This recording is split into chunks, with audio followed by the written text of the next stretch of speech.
Hello, and welcome to A Bird's Eye View. In this series, we'll be discussing everything school bus related from the perspective of a leading school bus manufacturer. I'm Brad Beauchamp, Alternative Fuels Manager at Bluebird. I'm Steve Whaley, Business Development at Bluebird. We're going to discuss my favorite topic, all things propane this season. And I'm Albert Burleigh, Vice President of Alternative Fuels for Bluebird. So let's hop on the bus and let's get started.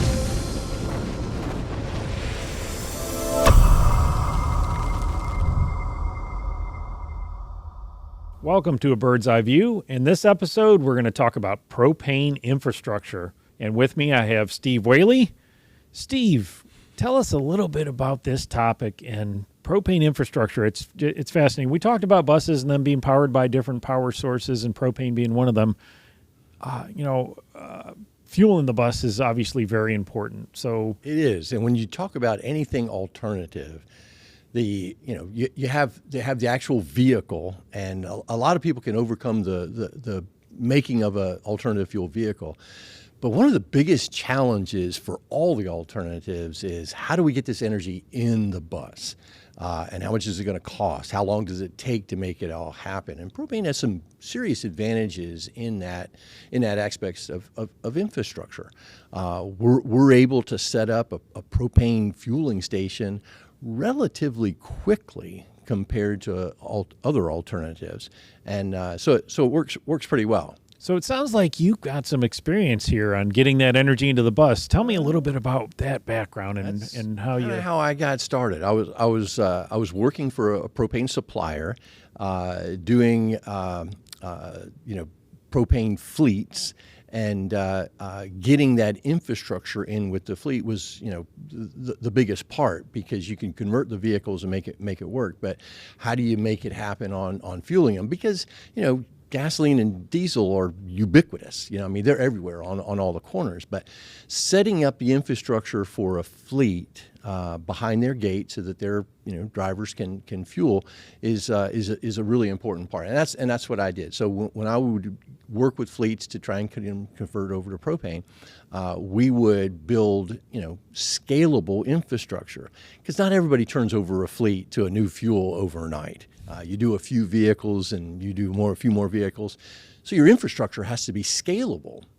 So when we start, we'd put a 1,000-gallon tank on a skid, and at the end of that skid would be a dispenser. We make it look like a gasoline or diesel dispenser so people don't have to, overcome too much change. It has the same kind of, shape to the nozzles and everything else, and it's a fuel management system where you slide in a card or a key fob, making all those things the same so it's not a big leap to try something new. And those, were relatively inexpensive. If I'm doing a 1,000-gallon tank with a dispenser, I've got about $30,000-$40,000 worth of equipment in that. So when I was a fuel supplier, I would look for fleets that would use enough fuel to cover my capital expense of that infrastructure, so that the customer didn't even have to pay anything for that infrastructure. We just build in a few pennies on the gallon of gasoline, and they would get all that infrastructure included. And so they would, help with the preparation for that, and put up the crash ballards around it, whatever the authority having jurisdiction in that area would require. It's usually the fire marshal to get it all permitted. So to power one of those, skid-mounted stations for about 20 vehicles is the same power for a clothes dryer in your house. It's a 220, 30-amp circuit, and it's a 5-horsepower little motor, but it pumps 10 to 12 gallons of fuel a minute, 24 hours a day. So it sounds like you're talking about 1,000 gallons as a starting point. It sounds like something larger is still possible. And tell me a little bit about scalability of infrastructure for propane for a fleet. It is. Once people start, on propane buses, we always see them grow. So that 1,000-gallon tank turns into, we need more. So we'll just manifold another tank right next to it to allow for 2,000, or another one for 3. And then we start moving into, larger ones. And when you get up to, say 40 or 50 vehicles, it's not uncommon for someone to put in an 18,000 gallon tank. And they can do that remotely and just pipe over to where the same dispenser was in your parking lot. It's not uncommon to put a dispenser right next to where your gasoline and diesel dispensers are. And then instead of going underground, you can just move that larger tank off and back in a corner, and you don't have to worry about it. But everything else is the same. You don't have to scale anything else except the storage of it. So instead of a small, 3,000 gallon fuel truck that comes in and refuels your station, then you have a transport truck comes in and does 12,000 gallons on a less frequent basis. But the more energy you buy in propane, the cheaper the cost is. So scaling up has its motivational incentives to do that as well. So it's scalable. You're talking about truckloads giving you better cost, and we're going to talk about cost a little bit later here. But the scalability as it relates to putting in fuel in a yard, right? Here's a yard full of buses.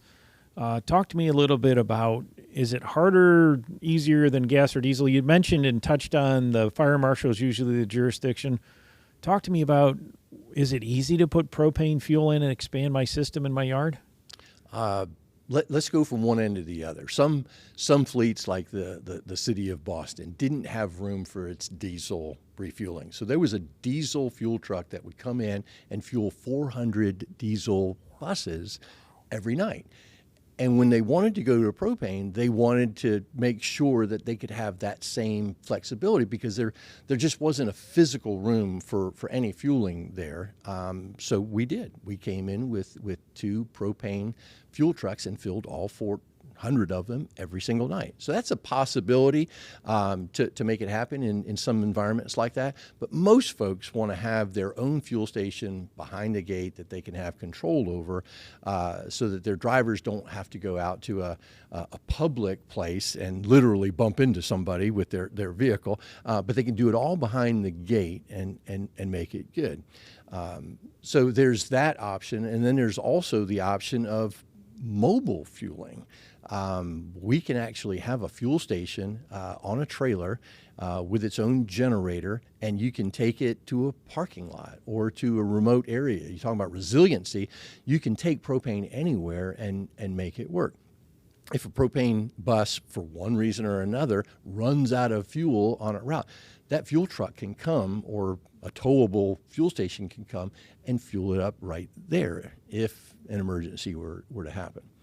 But again, everybody wants to have their own fuel station behind the gate, and we do that with all the same fuel management. So the transportation directors know who's putting what fuel in what bus and how often, and they can track every gallon that goes in there, just like they've been doing with conventional fuels.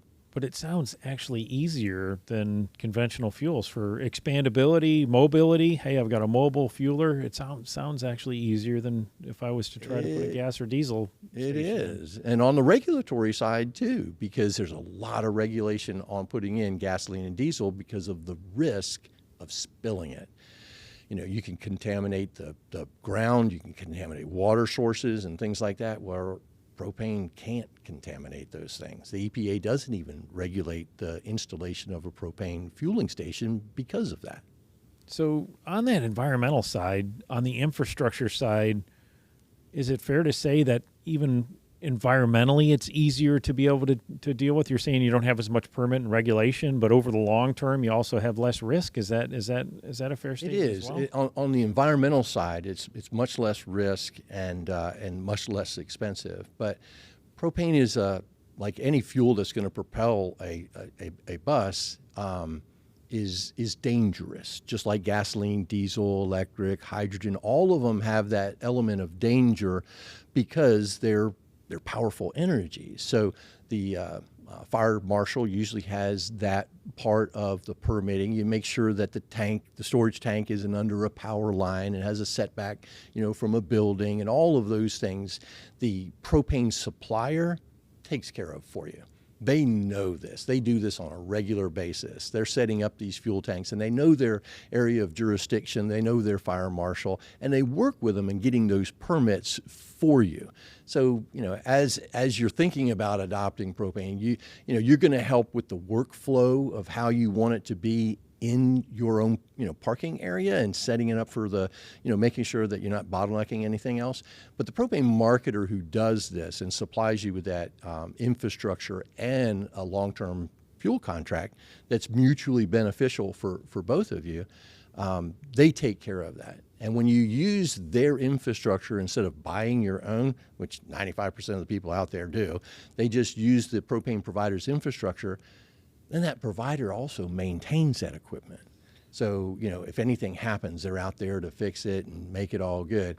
And they're quite motivated to do that too, because if that infrastructure doesn't work all the time, then they're not getting to sell you propane. And they want to make sure the kids all get to school on time too. So let's go down the price path now. So everybody's familiar with all the corner gas stations and prices posted for gasoline and diesel.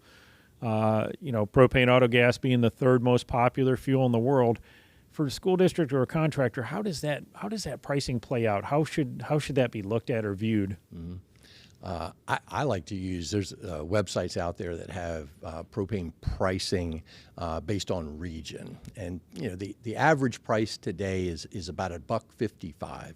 But that includes the state and federal road taxes, of which school districts are mostly exempt from. So you can take out those taxes and back it down from there. You're getting to some pretty low per gallon prices. And if the fuel tax credits continue like they've been doing since 2006, that's another 37 cents per gallon that you get to take off from that. And when people say tax credit, we're not a tax entity, but that's still a check from the IRS. When you keep track of these gallons and you file your report, even school districts and municipalities and others that are tax exempt get a check from the IRS for 37 cents per gallon used. Which makes this, sometimes even sub-dollar per gallon. So while we know the bus may consume a little more on the gallon side per mile of travel, it sounds like with the prices you're describing versus gasoline and diesel, there's actually a pricing advantage. Is that a fair statement? It is, and some people get confused about, the diesel price is this and propane price is that, and the usage is different. And it might be about 35% change in energy content for each one of them. Diesel's a great energy source. It weighs 7.2 pounds per gallon, liquid gallon. Propane weighs 4.2 pounds per liquid gallon. You're not going to have the energy density in a gallon of propane that you do in a gallon of diesel. So you're going to use more propane than you will diesel on a deal. But what do you really want to look at is cost per mile. You've got fixed routes. You're going to travel this many miles. How much does it cost per mile to use this fuel? And propane typically has been in that 40 to 50% less cost per mile than diesel. So when you do that total cost of your infrastructure, your fuel, and the time that you save in pumping 10 to 12 gallons a minute for drivers to be out there is substantially less. And I don't know if it was been talked about yet, but in colder climates, drivers can start up a propane vehicle and get cabin temperature up to temperature for the kids in a matter of 10 minutes or so, even on cold days. So it all adds to that total cost of ownership being reduced when compared to diesel. So cost effective wise, it sounds like cost per mile is very favorable. Tell me a little bit about upstream and supply. Is supply consistent? In the past couple of years here, we've seen gas and diesel prices fluctuate heavily. So, it $5 a gallon one day, $3 a gallon 6 months later. How is that work in the propane world on pricing? Well, one of the advantages is we are the captain of our own ship when it comes to propane. We're not based on international events as much as the other petroleum products are. So because the United States produces more propane than anybody else in the world, we get to have a lot more stability in our pricing. There's a little bit of weather change pricing, so you might have a few cents in the wintertime when there's more use for propane and heating and such than in the summertime, but it's a very, very minor. We've been within 10 cents a gallon for years going on in, so it's very stable. And because of that stability, propane providers are able to offer school districts, hey, we'll give you this infrastructure and we'll give you a fuel contract for 12 months, 24 months, or even 36 months, and we'll lock in this price, and you'll know what your fuel cost is going to be for the next 2-3 years. And that's such a relief for school districts who are trying to manage budgets, and they'll know what their fuel cost is going to be for the next couple of years. And there's a lot of stability in that. And we can do that because our prices in propane don't change. So pricing sounds very easy to figure. Cost per mile, it sounds like it's got an advantage, but pricing also seems stable. So if I'm going to put infrastructure in, I'm a school district and I'm going to put infrastructure in, what would be my first point of contact? What would you recommend if I said, hey, I'm thinking about going down this path? Where do I need to get started? Okay, so you've already talked to Bluebird about getting your buses spec'd out on propane. Okay, so the next stop is talking with propane providers who have done what we call auto gas installations. There's 3,000 propane marketers out there in the United States. Not all of them are familiar with being able to set up a fuel station for vehicles. So you want to use one of those that have done that before. So there's national propane providers that are out there, as well as regional and local ones that have. So you want to make sure you're talking to a propane provider that has experience in setting up these fuel stations. And when you do that, you just invite them to come in and walk the property with you. They'll tell you, oh, nah, that's not the best place for it because there's a power line there, or it has to have this much of a setback from a building. And they're very familiar with making that happen. So they can give you, and based on the number of buses you want to start with and what you might have the potential of doing, they'll outline a growth of scalability in providing that too. And then you can do an RFP, request for proposal, and have others, bid on that process.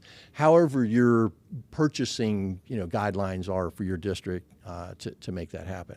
And they'll submit that, and they'll submit it with providing the infrastructure, or if you want to, go out there and buy your own, maintain your own. I strongly recommend starting with letting someone else take care of it first.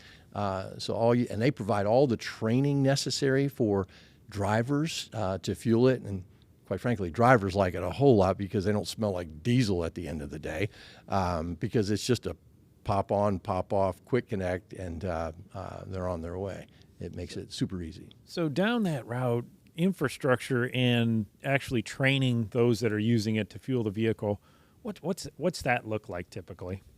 Well, I'll tell you my fastest one. I had something in North Carolina one time where they started with 10 vehicles, and I just happened to have 1,000 with a skid. So when we presented to the board at the community and they said go, yes, and we made it all happen, we were able to deliver that skid and get the ballard set up, and we waited on the electrician to come out and wire it up. It was just a 220, 30 amp circuit, and we were done within a week. Now don't build that expectation into it, but it was accomplished then. Most of the time, the longest part of the wait is getting a permit. Okay, and however your jurisdiction permits in that time frame, that's the one. So as soon as you know that you're looking at propane buses to purchase, you want to start that process as well. But usually the infrastructure gets installed before the buses even arrive. So the infrastructure gets installed and the buses arrive, and now I've got to is it recommended the drivers fill their own buses? Is it something that needs attended fueling? What? Actually, both are options, depending on the policies and the workflow that you have existing now for what you're doing with diesel. Now you won't have to get folks to come in early and start the diesel bus up 2 hours beforehand just to get warmed up and get the cabin up, because it only takes 10 or 15 minutes, even in sub-zero weather, to get a propane bus up to temperature. So you have some savings there, but it's not uncommon for all the drivers to fill their propane just like they were filling their diesel. My mother, she's 86 years old, and I drive a propane vehicle, a truck, and even she fills it up. It's you don't have to wear gloves or eye protection, none of that personal. It's just like doing gasoline and diesel. I just have the vision of you having your mother get out of the vehicle to fuel it for you. There you go. That's attended fueling, isn't it? The best. Is. I get her to wash the windows too. That's awesome. So if I'm not in my yard, what's infrastructure like for me using this propane bus out, let's say, on a trip? That's a great question. Well, the Department of Energy has an alt fuel station locator app, and I strongly recommend, whether you're doing EV or hydrogen or CNG or propane, to download that app and have it. Now, I use it all the time because I like to drive.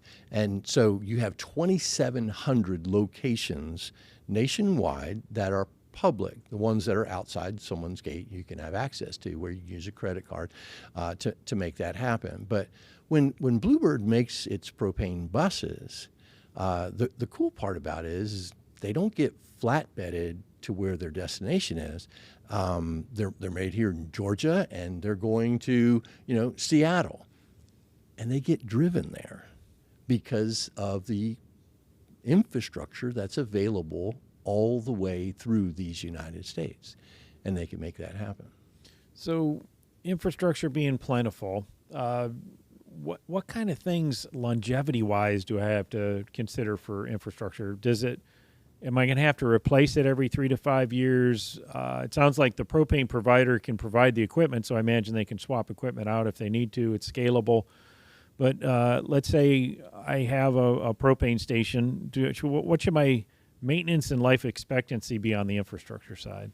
Since it's a liquid, it behaves much like gasoline and diesel. So you're going to have the same kind of, a pump will eventually, wear out, or, all of that infrastructure is pretty much the same as far as durability and reliability.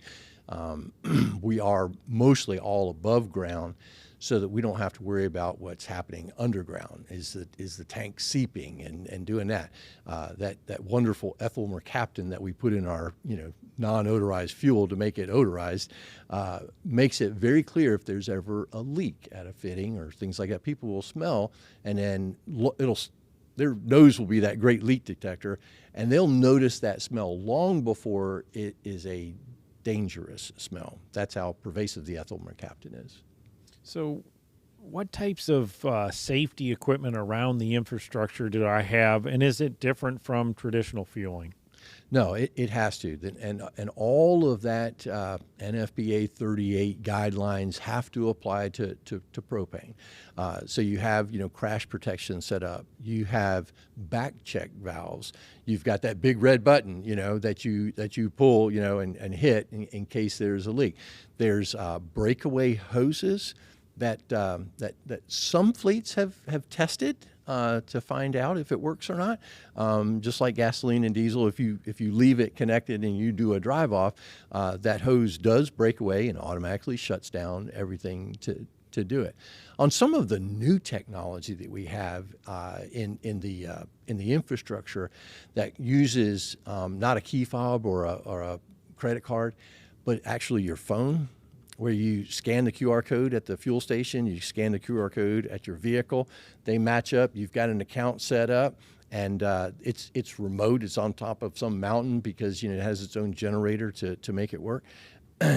When you walk 10 feet away and breaks that Bluetooth connection, it automatically stops. So, it's just wonderful new technology, and it's always developing and making it a better user interface and safer for everyone.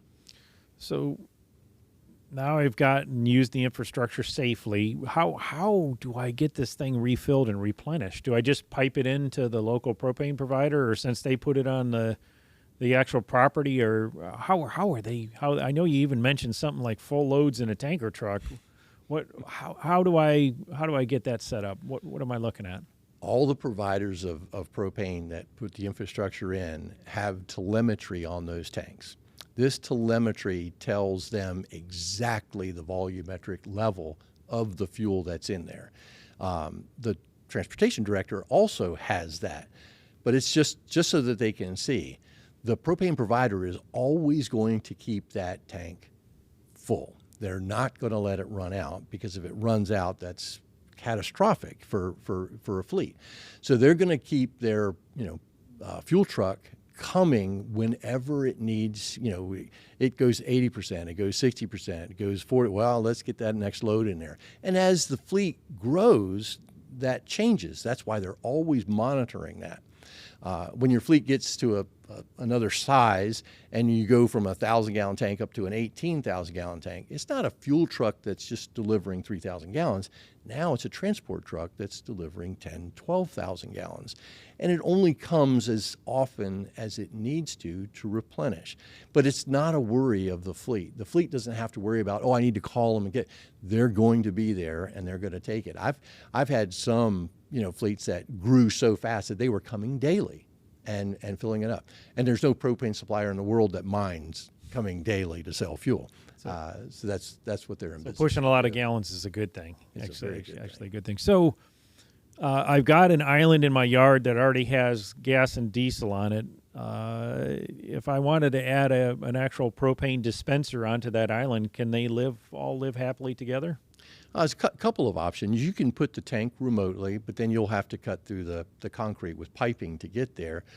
And what some have done is that island runway, they've actually put a skid-mounted system with that dispenser at the end of the skid so that it travels the same. They can get sometimes up underneath the awning or push the awning over a little bit more and do that if it's in one lane, or we're going to add more, we'll do it in 2 lanes. There's a ton of options to make all this happen.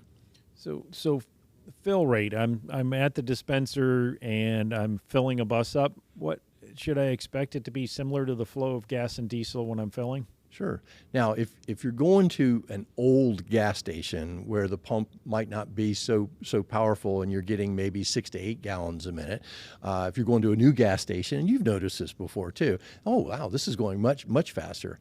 Our propane is set up mostly with a 5 horsepower pump on a 220, 30 amp circuit, and it's going to go to 12 gallons a minute.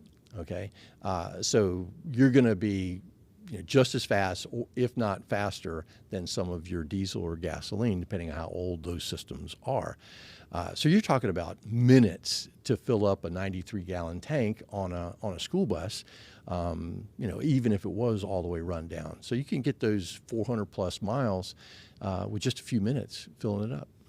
So the district has its own propane heating for schools. Can they combine a contract with autogas and with the other propane they're using for building heating and building use? They can get a combined contract, but you're going to have to keep them separate. You can't use the same vapor tank that's heating the building from a liquid valve that's needed on filling for propane. So they do need to be kept separate, but it certainly could be the same provider as long as that provider has experience in setting up fuel dispensing for vehicles like they have been for doing heat for buildings. So I know you mentioned that propane provider can drop a skid and they can keep it running for you and do all the maintenance. Mm-hmm. And what if I want to do my own maintenance? What does that look like on the station itself? It's pretty much the same as if you were maintaining your own gasoline and diesel. It is a pressurized fuel now, and when I talk about pressurized, I'm not talking about the CNG 4,000 psi kind of pressures. I am talking about 100 psi on a 60-degree day, or maybe up to 200 psi on a super hot day. But you're still talking about pressures that are workable. And so someone who buys their own equipment for dispensing propane in a vehicle fleet can certainly do that kind of maintenance. I just suggest people start off, letting someone else do it at first, so you can watch and see the frequency of, hey, I'm changing out filters, for dispensing it, and we're checking, making sure that all the fittings are working properly, making sure the shutoff valves are working properly, and you go through those tests on a frequent basis. So you touched on CNG. Is propane infrastructure and CNG infrastructure similar? They're sister fuels. They're both very clean fuels, and CNG is a great fuel. But the infrastructure to set up compressing 4,000 pounds, it's very expensive. So even on a small CNG system for say 20 vehicles, we'd have about $50,000 of equipment for doing propane. You'd have $700,000 or $800,000 worth of equipment to do the same 20 vehicles in CNG. So CNG and the compression equipment required is far more expensive. It's a lot of juice to do that kind of compression. Yeah. So what are you seeing on the adopters as far as feedback once they've taken this fuel on? When I see them get started on propane, it's hard for them to go back, and they want more. So it's not uncommon for fleets who have started on propane to go 100% propane. We have introduced propane buses a little over 10 years ago, and with a 10% replacement rate, it's easy for a fleet that is having success to continue all the way through. So we have, in New Jersey and in California, we have fleets that are 100% propane now because they found something that worked really well. I think we're going to have mixed fleets with EV and propane for the basic duty cycles that they have. But in some remote areas like upper Minnesota, I love Kay, who has 4,200 square miles that she has to cover in her school district. And she's 95% of her fleet is propane. Wow. For making that happen. Steve, thanks so much for sharing everything you have knowledge-wise on propane infrastructure. Very informative. And that's a bird's eye view on propane infrastructure.